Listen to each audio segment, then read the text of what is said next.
immense in explaining to you that it's a duty of Israel to seek of keeping the things that we broke, because it is a covenant. We have never, even though the covenant was broken, we've never left it. And this is what you see in the earth. You see a people that won't find their way back unless they do what has been prescribed. I don't care what they do. I don't care what degrees they have. I don't care what they try to put in place. None of it is going to bring them up to the status that belongs to them. That's why Yahweh God has left certain things that is very visible to us, such as even in our history, our continuously stumbling through America, not because we as a people are not together. It says in Deuteronomy chapter 28, it says, "And they shall be upon thee for a sign." This is a sign to us. And no matter what we do as a people, until we come back, and it has been stated, see, everything that we should do has been automatically put in place on the pages of a book that was given to us, that at one time had pictures of white people proclaiming something that was never theirs. And therefore, they polluted the idea of our return and made it almost such, the difficulty was so intense that for us to come up to understanding this, the little bit that we have has been only by the grace of Yahweh. But even Paul, in his epistles, when he explained to the Romans, and when they were very happy that Jerusalem had been destroyed, Paul was explaining to the soldiers that the circumstances that they had seen was circumstances that would only be for a particular time, and that Israel, as being a destroyed people, wasn't destroyed totally, but in part. In other words, there would be those that would know the history that would begin to try to explain it to others. That's why he says in Romans 11 verse 25, "Why would not, brethren, that you would be ignorant of this mystery, lest ye should be wise in your own conceit, that blindness in part has happened to Israel." He said, it's only in part. He said, until the fullness of the Gentiles be come in. In other words, once this time lapse has come to pass, then the circumstances would change. But meanwhile, there would be those that would have a glimpse of the truth and begin to explain it, or try to explain it. And even Paul makes the strong statement in in Romans 11. He says, "I say then, has God cast away his people? God forbid. For I am an Israelite of the seed of Abraham, of the tribe of Benjamin. God has not cast away his people which he foreknew." So this is in Romans chapter 11, where this is Paul talking about giving clarity of his own identity. What I read first, I told you, is Romans 11, but it's Romans 10:2. I want to make it clear to you so that if you decide to look it up, you'll be able to find it. And you excuse me you would have to go, and I was right, is Romans 11, chapter 20, Romans chapter 11, verse 25. It's very important that we realize that in the New Testament there are truths that stand very clear to us, letting us know that all of this is on a time. And during the time that's allotted, Yahweh wants us to get our lives together and return and keep the commandments. This place is going to fold up like a concordian. It's only based on a time. Even in the book of St. Luke, chapter 21, verse 24, and they shall fall by the edge of the sword, and shall be led away captive into all nations, and Jerusalem shall be trodden underfoot of the Gentiles. In other words, those that would be in Jerusalem to this day are not the original people. They're Gentiles. They're not the original people that the land was given to.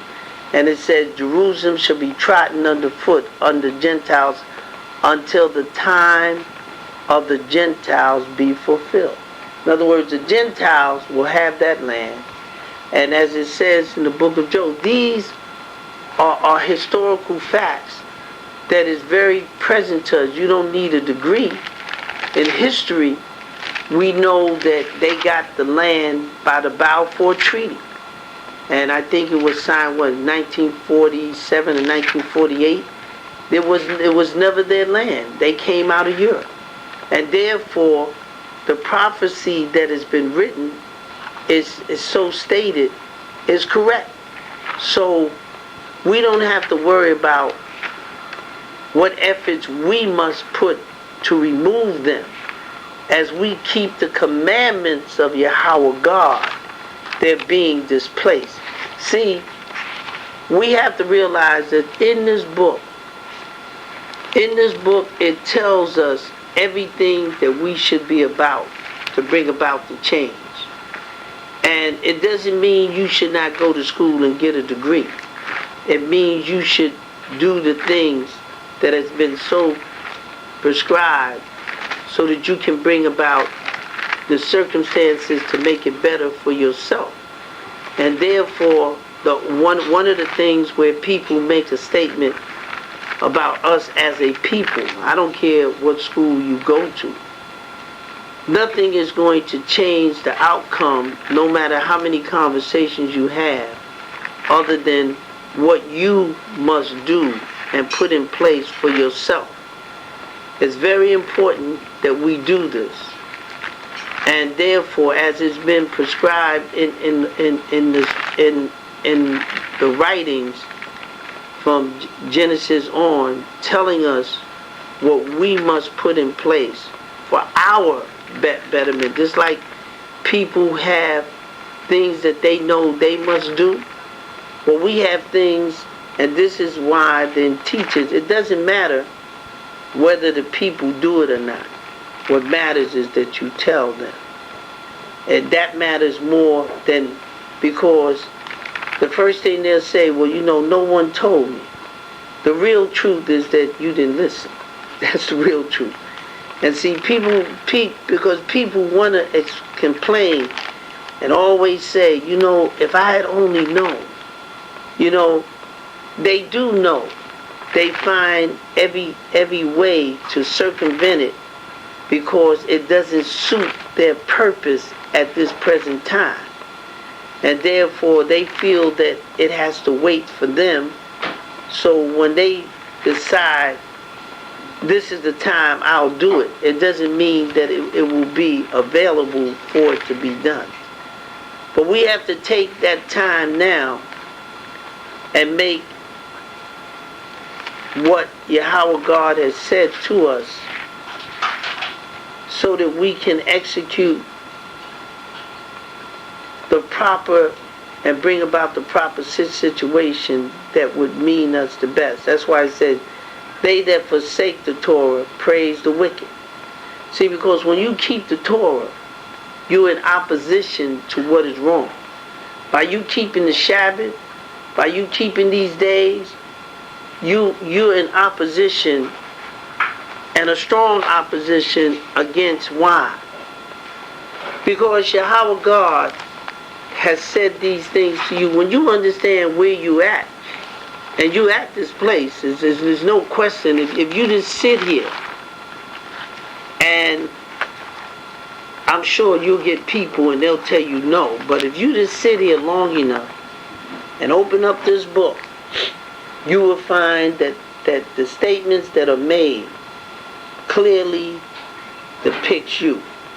It says in Leviticus, there will be no power in thy hand that you will stand before your enemy. And it says, and they shall fall one upon another. In other words, we will have conflict within our own area, not with white people or people that hate us. We're going to fall upon each other by the gangs, by those that will prey upon the weak. We would be our worst enemy to hold us in the situation that would be detrimental to us. As it were before sword. In other words, when a sword is going through with an enemy, it slays. And this is why people are horrifying to see that a young man or someone will pick up a gun that lives in the community and start shooting. Or either the heroin wars will break out where they will go into homes and just murder people. It's like a sword. You know, they will have no sense of respect of law and order. And it'll be the same one that look like you that's complaining about the enemy being white as he is being the person that's persecuting them. And it's not them, it's you. It ain't them. That's why he says, and they shall fall one upon another, as it were before sword, when none pursue it. In other words, you looking for the enemy, and you the enemy.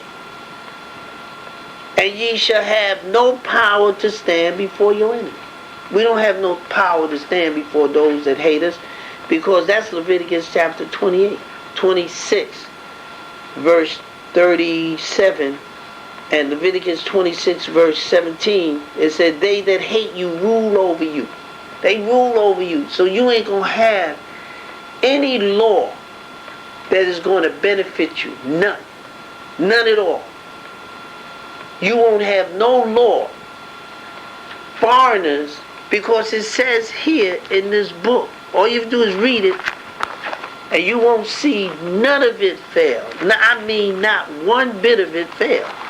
You won't find. The only reason why you will find and want to discredit it is because you're going to think that it can't be you. It says in Deuteronomy chapter 28, verse 43, the stranger that is within thee shall get up over thee very high, and thou shalt come down very low. He shall lend to thee, and thou shalt not lend to him. He shall be the head, and thou shalt be the tail. These foreigners that come here, they get stores, they get business, they get things that you can't get. And you can't give yourself no jobs. These are signs. This is not to humiliate you. This is said, and they shall be upon thee for a sign. What? The what should be upon you for a sign. When it goes into Deuteronomy chapter 30, it tells you. It says, Deuteronomy says, and it shall come to pass, when all these things will come upon thee, the blessing and the curse. These are curses that are signs to you, to let you know you ain't gonna get by them. I sat down and people want to argue about that the black man can't be the Jew. It don't take no historian to see that the white man ain't. You don't have to be no genius to see that he came out of Europe. When you study the Bible, it doesn't depict him according to the sentence structure him at all. He never been into captivity. When? Where? What place? He never was sold into Europe or out of Europe. He never was. It doesn't take a PhD to understand this. It doesn't take any great mind to understand that he is a mercenary. He is a murderer that went into other lands. People say, well, other people did it. Of course other people did it.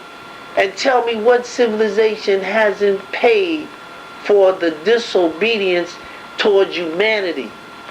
There's none. No one has gotten by. You may get by, but you won't get away. You gonna get paid. Let me tell you something.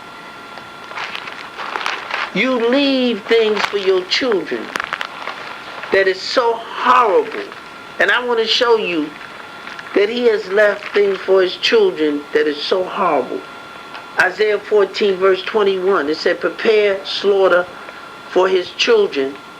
Not that his children did it, for the iniquity of their fathers.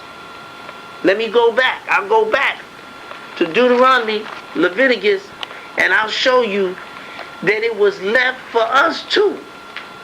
It was no difference. It was left for us too. We pine away in the iniquity of our forefathers, because who stands up? It says, and ye shall perish among the heathens, and the land of your enemies shall eat you up. This land eats us up. You can't see it. We can't. We don't have no rest and feel comfortable. They just had another hanging from a black man in Mississippi. This bloodthirst of this demon that's in them has risen up, because they think this is the good old days and the good old boys. These are the bad demons that lives in them that wants what? They want blood of the innocent. It says, and the land of your enemies shall eat you up, and they that are left of you shall pine away in the iniquities of your, in their iniquity in your enemy's land, and also in the iniquities of their fathers shall they pine away with them. So it's telling you, we have gotten the same thing that happened to us because of our lack of discipline to do right. And it is passed down to the children, so that the children would perish in the disobedience of their parents. That's why it goes on to make a great comparison, and it says,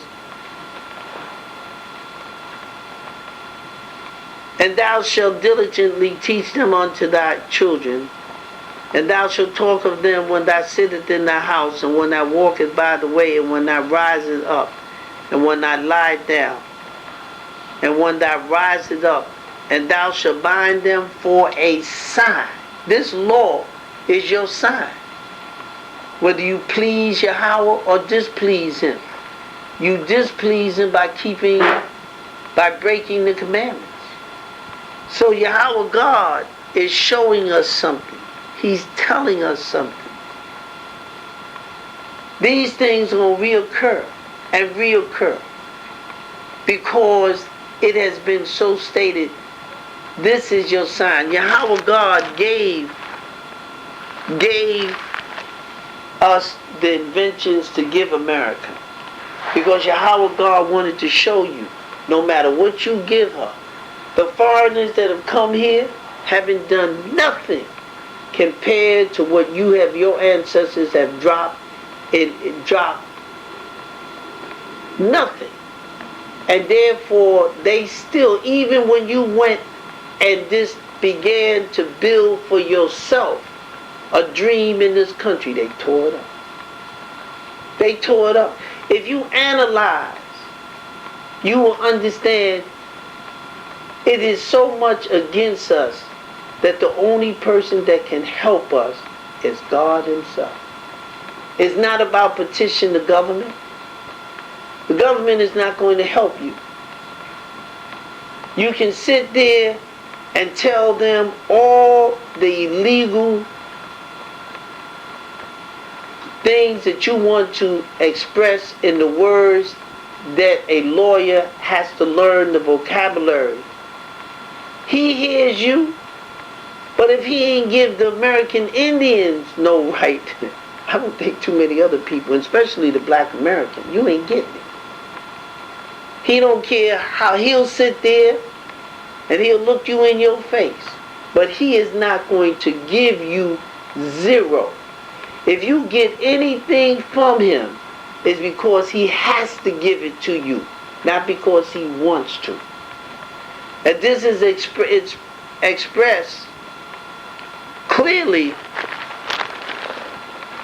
in the book of Revelation to understand his nature. His nature is the nature of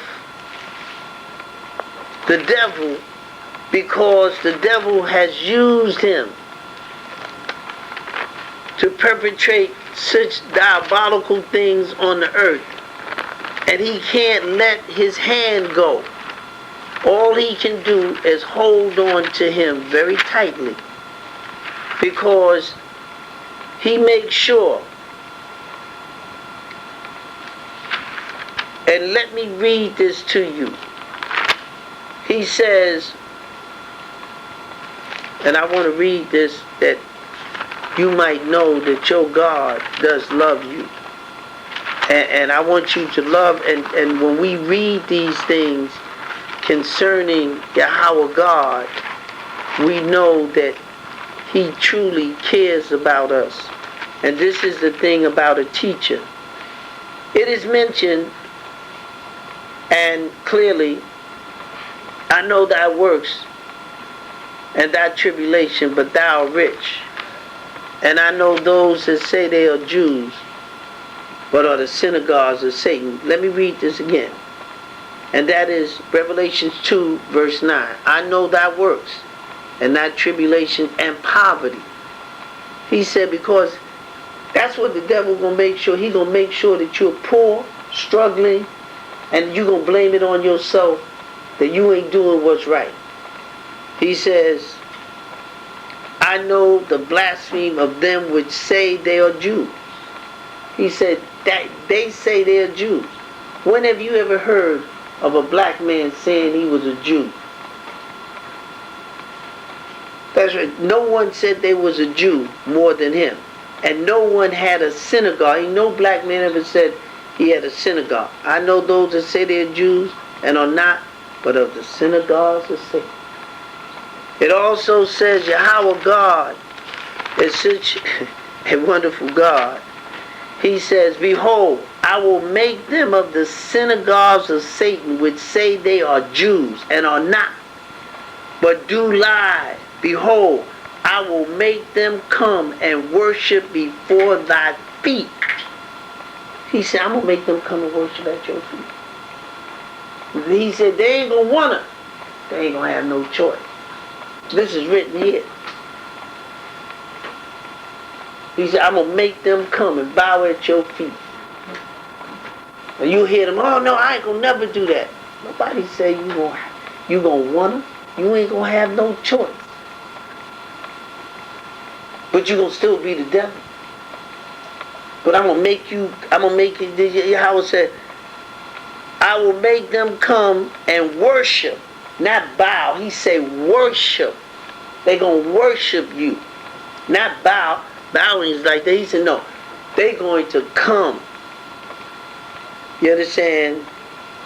And they going to worship at your feet. And to know that I have loved thee. I will say, I love you. I'm going to make the devil's children, the devil, bow at your feet and worship you. Now that's deep. And that's Revelation 3, verse 9. So, when we read this book, we read a great book. We learn a great thing. And we learn something about ourselves. We don't have to worry. Yahweh God said, no, I don't want my children to worry. What I want you to do with my children is this. He said, I want you to tell them, and then I want you to show it to them, so that you don't agitate them, because they have been hurt. They have been verbally, physically, they have been taken advantage of. And I want you to, as it says, comfort ye, my people.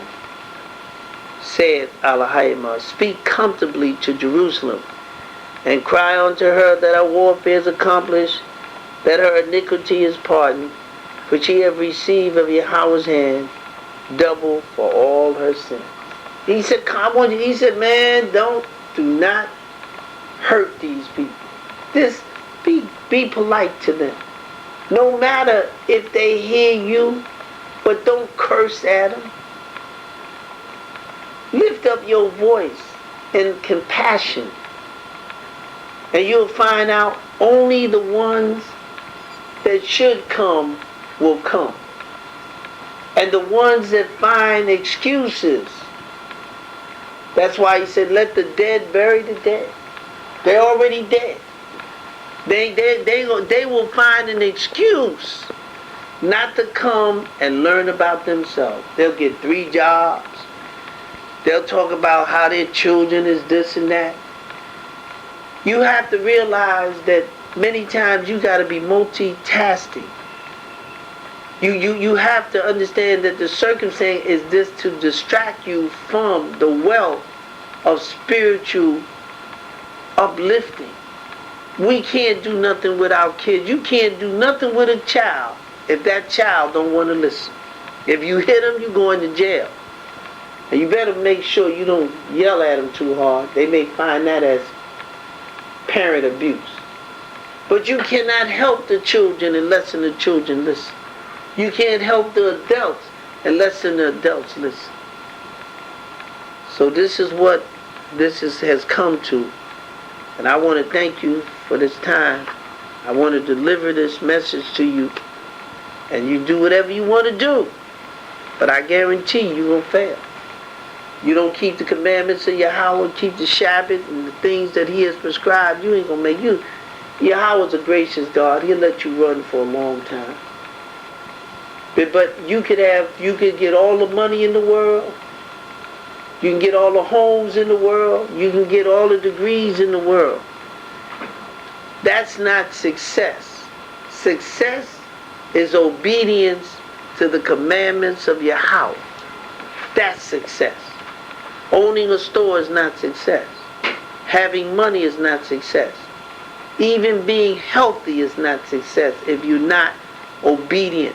Especially if you know.